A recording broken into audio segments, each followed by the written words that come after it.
आप सबसे एक निवेदन जरूर करूंगा कि शिव महापुराण की कथा में दुनिया के लोग चाहे तुमसे कितनी बार भी कह दें कि कथा में चलो, मत आना। कब तक? जब तक तुम्हारा दिल ना बोले। दिल बोले तो एक दिन भी मत रुकना, कथा में चलो। शायद दुनिया का एक महाराज होगा ये सीहोर वाला जो तुमको कथा में आने के लिए मना करता। मत आना कथा में। कब तक? जब तक तुम्हारा दिल ना बोले। जिस दिन तुम्हारा दिल बोल जाए और तुम्हारे अंदर ये विश्वास आ जाए, मैं पंडाल में बैठकर कथा सुनूंगी और 3 महीने में मेरा ये काम होगा, तब आ जाना बाबा कर। बस बहुत तो आप मानो तो मैं गंगा मां हूं, ना मानो तो बहता। आपका विश्वास ही नहीं है। पड़ोसन ने कहा चल रही क्या और तुम चल कर आ गए और मन में भरोसा ही नहीं है। ऐसा होता है क्या? ऐसा होता है क्या? ऐसा होता है क्या? ऐसा हो सकता है क्या? कैंसर जैसा रोग समाप्त हो सकता है क्या? ये पत्र हम तो पढ़ते ही नहीं ज्यादा, हमारे पास में इतना टाइम ही नहीं है। परसों एक पत्र आया, इन पत्रों में, ये पत्र हम लेकर भी नहीं जाते सी, और इन पत्रों में नीचे कम से कम 10 से 12 पत्र ऐसे होंगे जिसमें दुनिया के लोगों का कैंसर ठीक हुआ है। ऐसा हो सकता है क्या? विश्वास है तो परमात्मा है, और विश्वास नहीं तो परमात्मा भी नहीं है। विश्वास है तो परमात्मा, भरोसा। कहां जा रही हो? कथा में। क्या मिलेगा वहां? कुछ मिले चाहे ना मिले, इतना विश्वास जरूर है। 3 घंटे की कथा में अगर मैंने 15 मिनट की कथा को अपनी जिंदगी में उतार लिया, 10 मिनट की कथा को भी अपने जीवन में उतार लिया, तो ये मेरा विश्वास कहता है, ये मेरा भरोसा कहता है कि मेरा शिव मेरे दुख को, मेरी तकलीफ को, मेरे कष्ट को काटेगा। ये मेरा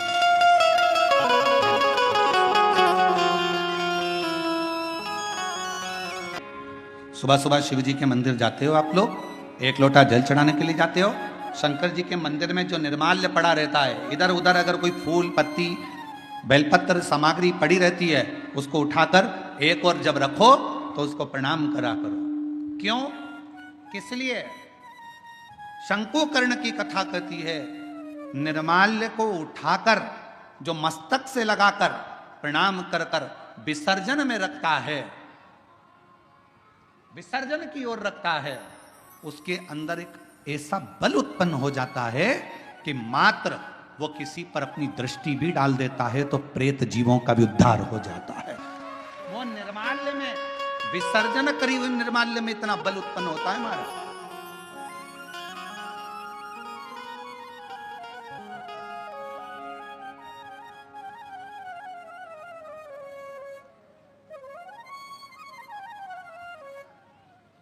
उठाया, सिर से लगाया, प्रणाम करा, नमन करा,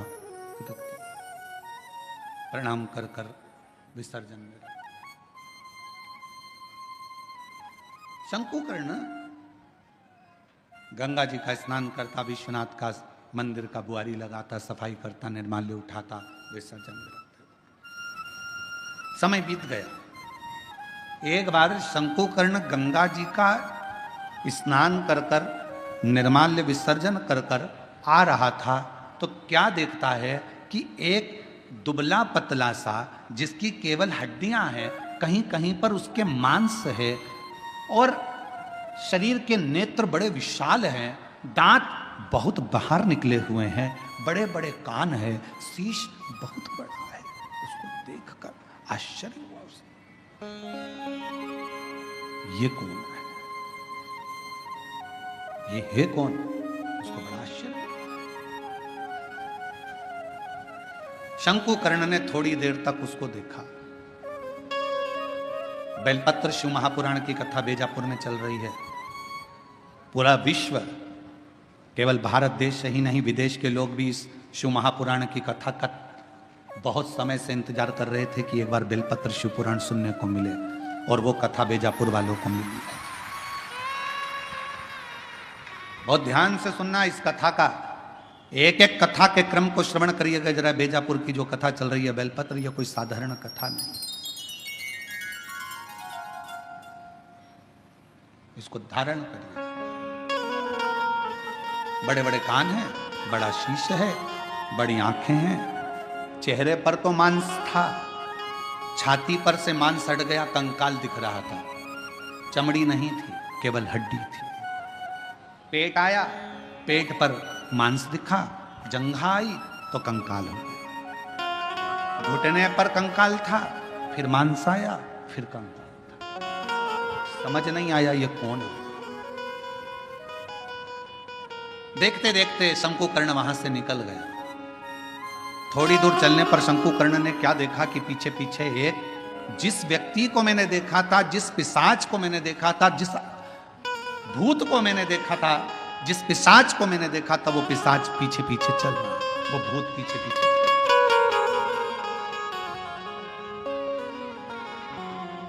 चलते चलते चलते चलते कुछ दूर पर शंकुकर्ण ने पलट कर देखा कि वो पिशाच मेरे पीछे चल रहा। रुक गए, पूछा, प्रणाम कर कर पूछा कि क्या बात है, क्या हुआ, आप कौन है?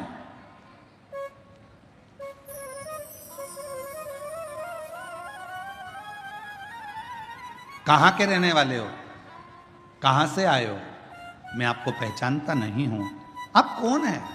आधा शरीर आपका मांस है, आधे शरीर में कंकाल है, आधे शरीर में मांस है। उसने कहा कि मैं पिशाच हूं और मैं एक ब्राह्मण था, मेरा जन्म एक ब्राह्मण के घर में हुआ था, मैं ब्राह्मण के घर में पैदा हुआ था, मैं ब्राह्मण। पर ब्राह्मण होने के बाद मैं अपना कर्म तो करता, पर कर्म करने के साथ में मैं अपने इष्ट पर, भगवान पर, ईश्वर पर भरोसा नहीं करता, केवल अपने परिवार का भरण पोषण करता, केवल।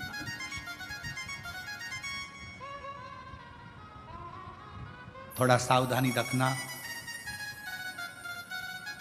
कथा में कई लोग इस कथा को श्रवण कर रहे होंगे तो थोड़ा स्मरण करिएगा इस कथा।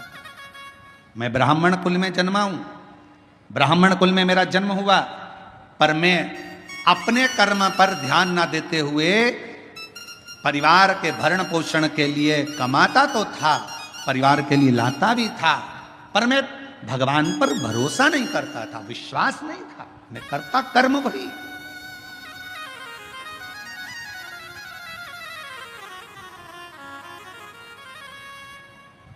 शिव महापुराण की कथा कहती है,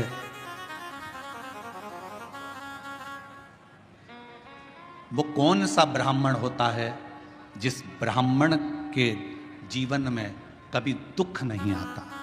कौन सा ब्राह्मण? तो कहा ब्राह्मण वो श्रेष्ठ है जो भगवान की पूजन करने के लिए यजमान के घर पर तो गया है, पूजन भी कर रहा है, यजमान के दरवाजे पर जाकर, यजमान के घर पर जाकर या मंदिर, देवालय, शिवालय में भगवान की आराधना कर रहा है, और साथ में गणेश की वंदना करी, गणेश का स्मरण करा, माँ गौरा की पूजन करी, पंच लोकपाल की पूजन करी, षोडश मातृका की पूजन करी, नवग्रह देवता की पूजन करी, भद्रमंडल की पूजन करी, पितृमंडल की पूजन करी, सारे देवताओं की पूजन कर रहा है। जजमान जितनी श्रद्धा, जजमान जितनी भक्ति उन मंडलों के प्रति रखता है, उससे 4 गुना ज्यादा विश्वास, भक्ति ब्राह्मण के अंदर उन देवताओं के प्रति होना चाहिए। तो वो देवता कभी कहीं धोखा नहीं खाता, वो ब्राह्मण बढ़ता चले जाता। अपने विश्वास, अपने भरोसे। एक बार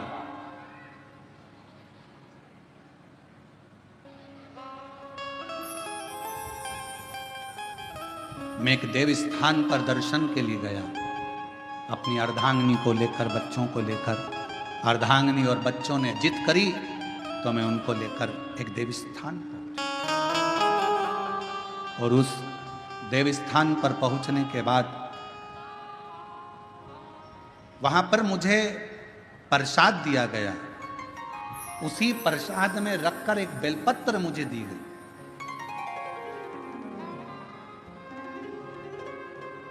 प्रसाद दिया, प्रसाद में रखकर एक बेलपत्र दी। मैंने अपने पत्नी और बच्चों के साथ बैठकर प्रसाद तो खा लिया, पर बेलपत्र को उठाकर मैंने भूमि पर फेंक दिया और मैंने कई अपशब्द अपने मुख से कहे। आखिरी में वो बेलपत्र मैंने अपने पाँव से रोंद दी, उसको पाँव से खूब दबा दिया, मसल दिया।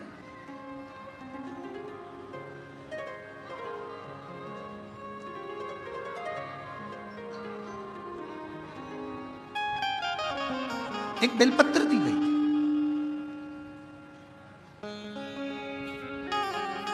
शिव महापुराण की कथा में प्रसाद वितरण नहीं होता।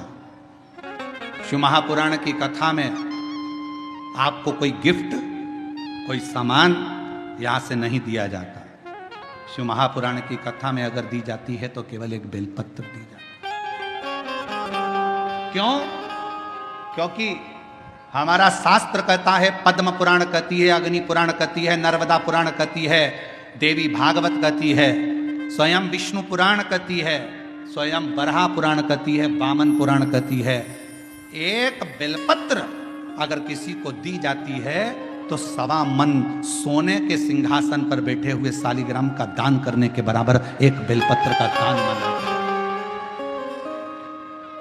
एक बेलपत्र का दान 1.25 मन सोने के बराबर माना गया है।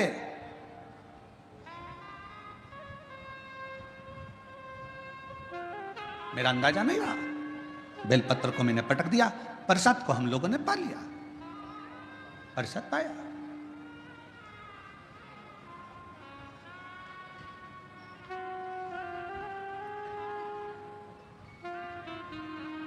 पैर को हमने बैठे बैठे अपने पांव से रोन दिया।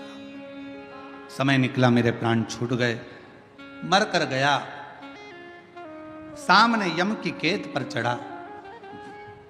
जिस समय मेरे प्राण छूटे, यम के दूत मुझे दिख रहे हैं और यमराज के दूत मुझे पकड़कर लेकर जाना चाहते थे। उन्होंने मेरे ऊपर रस्सा डाला, पकड़ने के लिए खींचना चाहा, पर उनके हाथों से रस्सा छूट गया। मैं समझ नहीं पाया ये कैसा नजारा है कि यम के दूतों से मैं पकड़ा नहीं पा रहा हूं, यम के दूत मुझे नहीं पकड़ पा रहे, यमदूत मुझे नहीं पकड़ पा रहे। ये कैसा नजारा? मैं जान, मेरी बेजापुर की जीजी और जीजाओं, वो ब्राह्मण कहता है मुझे समझ में नहीं आया, मेरे प्राणों को ऐसे ही जाना पड़ा, बिना बंधन के मैं जा रहा था, मेरे प्राण छूट चुके थे, मुझे लेकर यम की कैद में पहुंचे। तब यमराज, तुरंत उसी समय पर यमराज ने चित्रगुप्त महाराज को बुलाया और चित्रगुप्त महाराज को बुलाकर कहा, महाराज जी बताओ, इसकी लेखनी देखो, इसका कर्म देखो और लेखनी देखकर बताओ कि आखिर ना इसे यम हाथ लगा पा रहा है, ना इसे यमदूत हाथ लगा पा रहे हैं। आखिर चित्रगुप्त महाराज जरा देखकर बताओ कि इसको ना यम छुपा रहे हैं, इसको ना यम के दूत छुपा रहे हैं, आखिर ऐसा क्यों हो रहा है? तब चित्रगुप्त महाराज ने कहा, इसने जिंदगी में भले ब्राह्मण के घर में जन्म लिया पर कोई अच्छा कर्म नहीं करा, परिवार का पत्नी और बच्चों में ही रमा रहा, कभी ईश्वर का स्मरण नहीं कर पाया, कभी कोई दान, कोई पुण्य नहीं कर पाया। आखिरी में एक मौका मिला था मरने से पहले, इसके हाथ में प्रसाद के रूप में बेलपत्र भी आई और बेलपत्र को इसने जमीन पर फेंक दिया, पांव से रोंद दिया। एक पुण्य इसके हाथ में लगा, वो कौन सा था? इसने प्रसाद की बेलपत्र को, मात्र प्रसाद की बेलपत्र को अपने हाथों से छू लिया था, केवल प्रसाद की बेलपत्र को छुआ था और प्रसाद की बेलपत्र को छुआ, इसलिए इसको यमदूत नहीं छू पाए, इसको यमराज नहीं छू पाए, इसको स्वतः ही जाना। चित्रगुप्त महाराज कहते हैं, महाराज इसने बेलपत्र का स्पर्श किया, बेलपत्र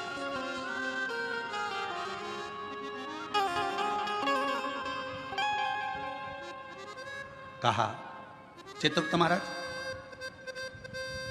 इसके पापों की गणना करी जाए, पापों की गणना करी, पुण्य की गणना तो केवल बेलपत्र का स्पर्श। घोर पाप कौन सा करा? तो का एक पाप घोर करा कि बेलपत्री को जमीन पर पटक कर उसे पांव से रोनता रहा। बेलपत्री का कुछ हिस्सा तो अच्छा दिखा, कुछ हिस्सा बेकार हो गया। तो यमदूत ने कहा, यमराज ने कहा, धर्मराज कहते हैं काम करो, इसको भी नरक मत भेजो, ना बैकुंठ भेजो, इसको पिशाच की योनि देकर पृथ्वी पर भेज दिया जाए। पिशाच बने, भूत बने और पिशाच बनकर भटकता रहे। वो पिशाच कहता है कि मैं पूर्व का ब्राह्मण था, पिशाच की योनि में पड़ गया हूं, तुम मेरे पीछे क्यों आ रहे हो? बस मेरे ऊपर कोई ऐसी कृपा कर दो, ऐसी कृपा कर दो कि मेरी मुक्ति हो जाए। एक बेलपत्र का शिव महापुराण की कथा कहती है, भगवान शंकर की कथा कहती है, हजारों अश्वमेध यज्ञ का फल यदि प्राप्त करना है तो जिंदगी में एक बार एक बेलपत्र का पौधा जरूर कहीं पर लगाओ, 1000 अश्वमेध यज्ञ का फल मिलेगा। सर्वतोमुखी यज्ञ का फल प्राप्त करना है तो कहीं पर बेलपत्र का वृक्ष लगा हो तो वहां रोज 1 लोटा जल चढ़ाना प्रारंभ करो, सर्वतोमुखी यज्ञ का फल प्राप्त हो। और यदि सर्वतोमुखी यज्ञ का फल प्राप्त, 1 लोटा जल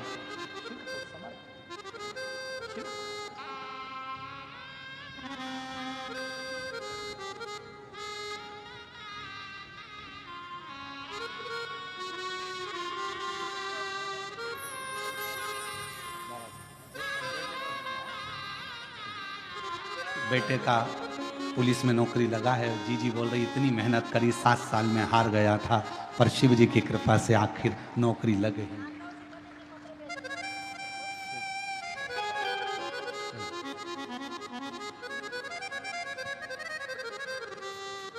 अश्वमेध यज्ञ का फल चाहिए, 1000 अश्वमेध यज्ञ का फल प्राप्त होता है एक बेलपत्र का वृक्ष लगाने पर।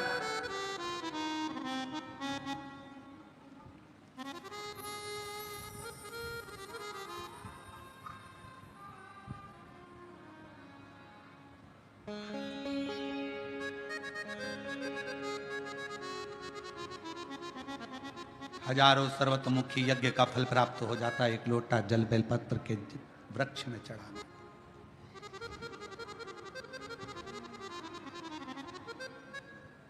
और शिव पुराण की कथा कहती है, हजारों हजारों विष्णु यज्ञ, सोम यज्ञ, हजारों हजारों रुद्र यज्ञ, हजारों हजारों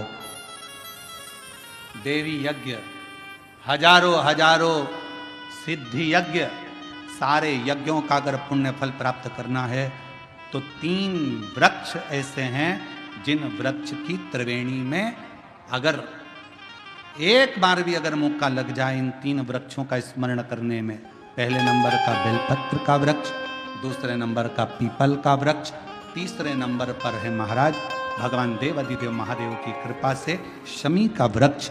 अगर कहीं योग से बन जाए, आप रास्ते से निकल कर आ रहे हो, कहीं पीपल का पेड़ मिल गया, जल चढ़ाया, बेलपत्र मिल गया, शमी पेड़ मिल गया, जल समर्पित कर दिया, जल समर्पित करते करते आप अगर कहीं 3 वृक्षों पर आ रहे हो तो हजारों हजारों सिद्ध यज्ञ के फल प्राप्त हो।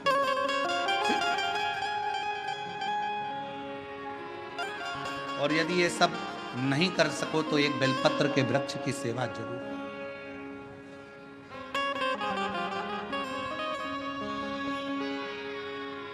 एक संकल्प लो, आप और हम सब मिलकर उसको पूरा करें। सावन के महीने में एक बेलपत्री का वृक्ष जरूर लगाएंगे, ये नियम आप और हम लेकर। लगाओगे? जम के तो बोलो, पक्का? बकरी खाए वैसा तो नहीं है? नहीं ना? संभालोगे उसको, प्रयास करोगे ना? ऐसी जगह लगाना जहां तुम उसको देखते रहो, संभालते रहो, उसको बढ़ाते रहो। हमसे ये मत पूछना कि पेड़ कहाँ लगाएं, मंदिर में लगाएं, रोड पर लगाएं, किनारे पर लगाएं, शमशान में लगाएं कि कहाँ लगाएं। जहां तुम्हारा दिल कर जाए वहां पेड़ लगाना, पर तुम्हारी निगाह में रखना उसको कि वो बड़ा हो जाए। छाया दे, दुनिया का भरण पोषण करे। दुनिया के ऊपर कृपा की छाया लगाओ।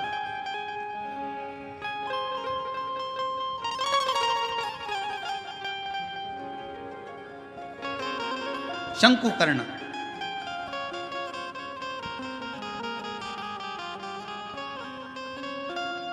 निर्माल्य विसर्जन करते थे प्रणाम कर कर, उन पे शिव की कृपा थी, इसलिए उन्होंने पिशाच को देख लिया। नहीं तो कोई पिशाच देख पा रहा है? भूत को कौन देखे, पिशाच को कौन देखे? कहा निर्माल्य विसर्जन करने वाले के अंदर एक अलग से बल उत्पन्न हो जाता है, जो जिस पर दृष्टि दे दे तो उसका कल्याण कर देता है। विसर्जन करने वाले पर इतना बल उत्पन्न हो जाता है कि किसी पर दृष्टि दे उसका उद्धार कर। शिव गुरु से क्या कहते हैं? जब हम शंकर की आराधना करने वाले, शिव की उपासना करने वाले किसी गुरु के पास जाते हैं, तो गुरु जी के पास जाकर हम ये नहीं कहते कि हमारे सिर पर हाथ रख दो।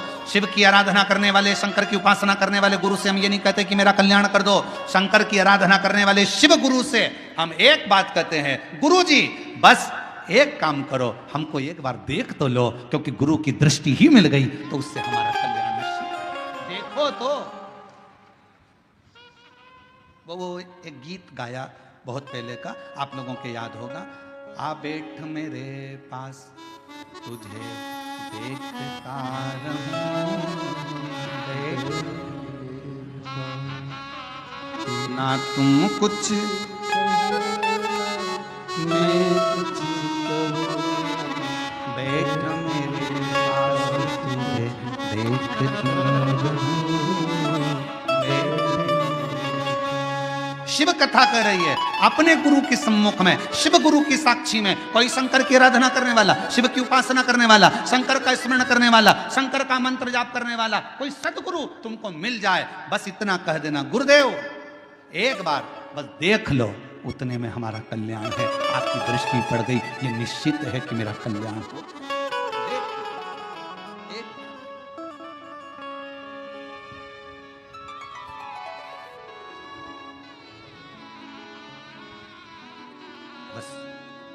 आ बैठ मेरे पास तुझे देखता रहूं, बैठ मेरे पास तू कुछ कहे या मैं कुछ कहूँ, तू कुछ कहे या मैं कुछ कहूँ, बैठ मेरे पास तुझे देखता रहूं। हम शिव के पास जाकर बैठे, शिव हमें देखे, हम शिव को देखें, उसकी आराधना।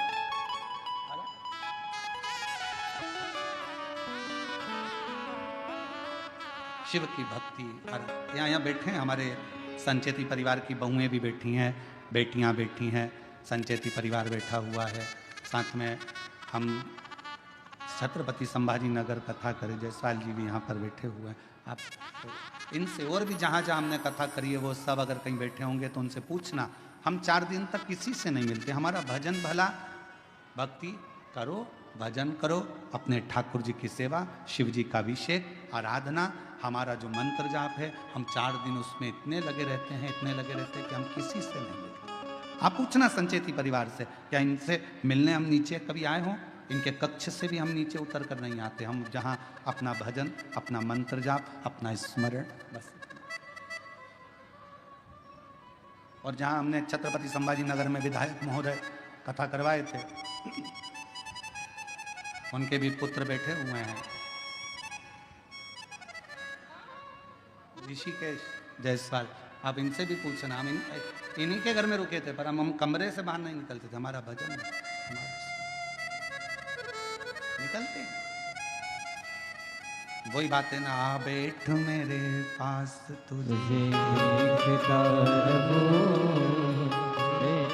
अपना भजन का बल बढ़ाओ, अपने भजन का आनंद बढ़ाओ। निर्माल्य विसर्जन करने वाले शंकुकर्ण को एक दृष्टि भगवान ने दे दी थी, एक बल दे दिया था कि तुम्हारे सामने कोई भी आए, सम्मुख में कोई भी आए, उसको तुम देख सकते हो और उसका उद्धार कर सकते हो। ये शंकुकर्ण के अंदर एक अलग से बल शिव की कृपा से प्राप्त हो गया था। शिव की कृपा से, शंकर भगवान की कृपा से पिशाच को देख लिया, पूछा, कहा मैं ब्राह्मण था, मैंने गलती कर दी, बेलपत्र को मैंने जमीन पर फेंककर उसको पांव से रोंदा, इसलिए मुझे पिशाच की योनि मिली। इस योनि से मैं छूटूं कैसे?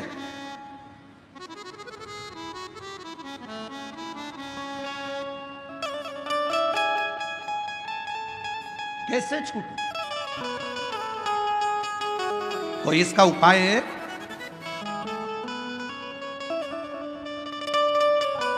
दुनिया के लोग कहते हैं सियोर वाला महाराज उपाय बहुत बताता।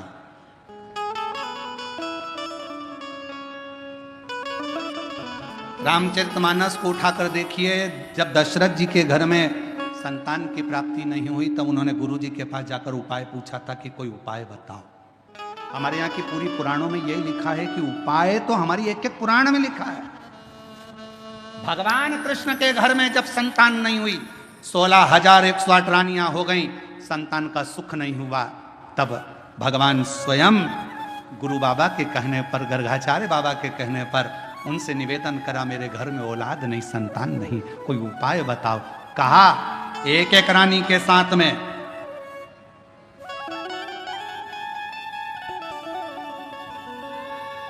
11 दिन तक बैठकर शिव का अभिषेक करो, तब संतान 1,77,186 भगवान कृष्ण के बच्चे हुए।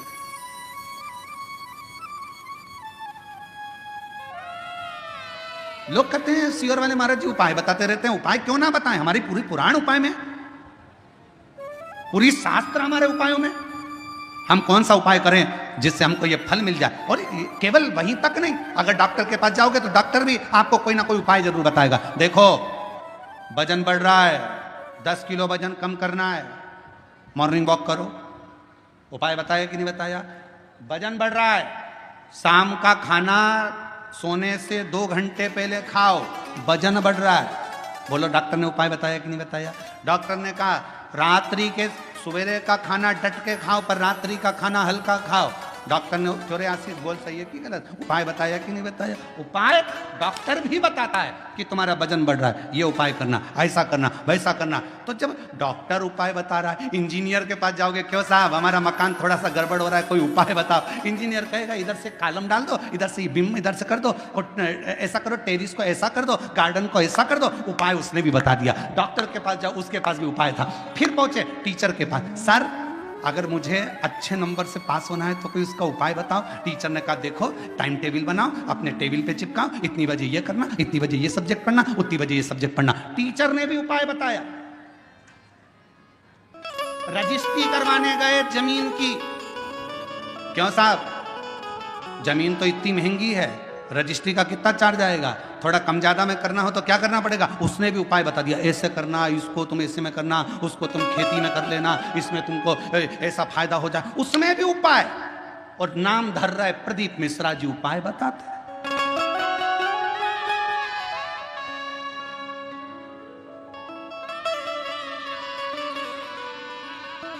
सब दूर उपाय।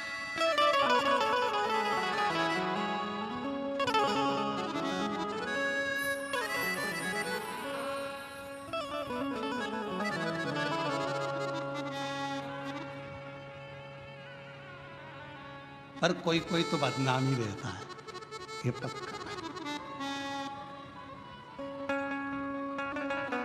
वो एक गीत याद आ गया, वही है नाम वाला जो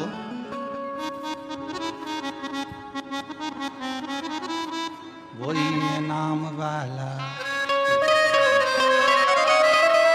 मेरे अंगने में तुम्हारा नाम वाला जो है, जो बदनाम है वही नाम वाला। अब स्मरण ठीक है, शिव भक्ति है, भगवान का भजन है, दृष्टि दी है शंकुकर्ण को। शंकुकर्ण ने पिशाच को पहचान लिया तो कहा अब मैं क्या बताऊं तुमको कि तुम्हारा मुक्ति का उपाय कौन सा है, क्या उपाय बताऊं। और शिव पुराण कहती है, कुर्म पुराण कहती है, स्कंद पुराण का काशी खंड कहता है, स्वयं लिंग पुराण कहती है, उपाय बताया गया। शंकुकर्ण ने कहा मैं तुमको एक उपाय बताता हूं, सुनो। इस काशी की भूमि पर शंकर भगवान का एक गण रोज आता है। शिव जी का एक गण है जिसका नाम है कपर्दी। शिव का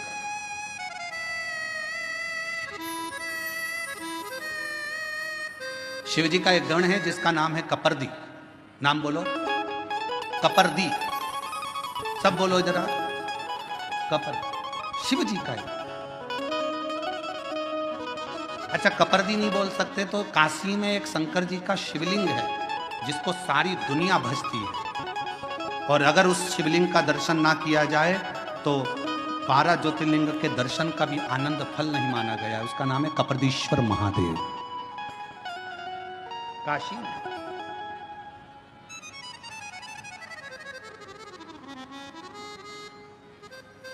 पिशाच मोचन कुंड के पास में कपर्दीश्वर महादेव विराजे।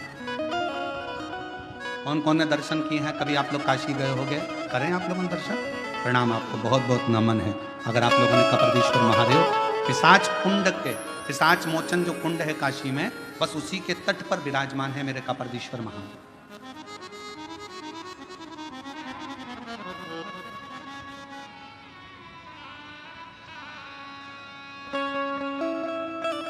शंकुकर्ण ने कहा कि भगवान शिव का एक गण कपर्दी रोज काशी आता है। कपर्दी का काम क्या है? शंकर भगवान के अलग अलग गण है। नंदी का काम है शिव जी को ले जाकर घुमा कर लाना, भृंगी का काम कुछ है, श्रृंगी का काम कुछ है, सारे गणों का अपना अपना काम है। कपर्दी गण का काम था शंकर भगवान की जटा को संवारना। शिव जी की जटा को संवारने का काम कपर्दी का।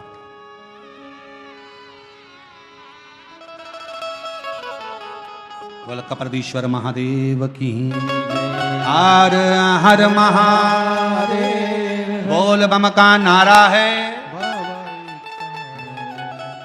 श्री शिवाय। आवाज नहीं आई, जम के बोलो जरा, श्री शिवाय। कपर्दी शिव जी की जटा का श्रृंगार करने वाला शंकर जी का एक गण है कपर्दी। जैसे तुम्हारे यहाँ मोहल्ले में ब्यूटी पार्लर वाली रहती है ना,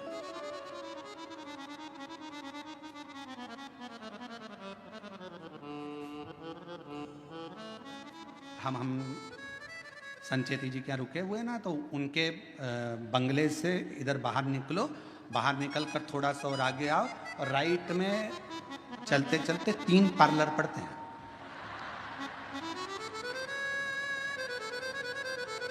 बाहर निकलोगे ना कॉलोनी से और इधर बाहर आए, बाहर राइट में कहोगे तो हम कल उसका नाम लिख लाएंगे तीनों पार्लरों का। पहले एक पार्लर पड़ता है, फिर दूसरा पार्लर पड़ता है, फिर तीसरा, फिर उधर से ऐसे मुड़ते हैं लेफ्ट की ओर चौराहे से, फिर इधर मुड़ते हैं तो यहाँ से लेके वहाँ तक जेंट्स के भी 2-3 पार्लर है, उस साइड में 3-4 पार्लर और है, कोई ऊपर भी पार्लर है, कोई नीचे भी है, ऐसे बहुत सारे पार्लर हैं। देखो पार्लर वालों का ध्यान रखना पड़ता है। हमारा भी पार्लर है, उनका भी पार्लर। उनके पार्लर में बाहर का श्रृंगार होता है और हमारे पार्लर में अंदर का श्रृंगार होता है। बसंत उस पार्लर में जो तैयार होते हैं उसको देखकर पति रीझ जाता है, और इस पार्लर में जो तैयार होते हैं उसको देखकर महादेव रीझ जाता है। अंतर के इसलिए पार्लर वालों से थोड़ी पहचान बढ़ाना पड़ती है। तो हमारे तो हमने देखा कि 2-3 पार्लर बने हुए हैं, बड़े बड़े पार्लर। अब कपर्दी का काम क्या है? कपर्दी जटा बांधता, शिव जी की जटा का श्रृंगार, बड़ी सुंदर जटा।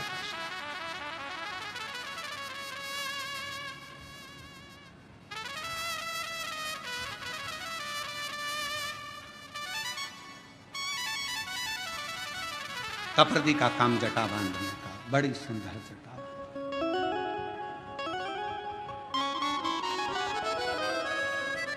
कपर्दी का काम है शंकर जी की जटा का श्रृंगार।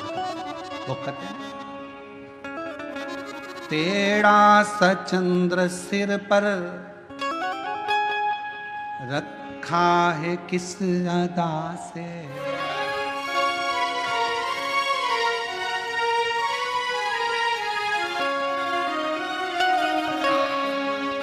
टेढ़ा सा चंद्र सिर पर रखा है किस अदा से। करुणा बरस रही है करुणा भरी निगाह से। बिन मोल बिक गए।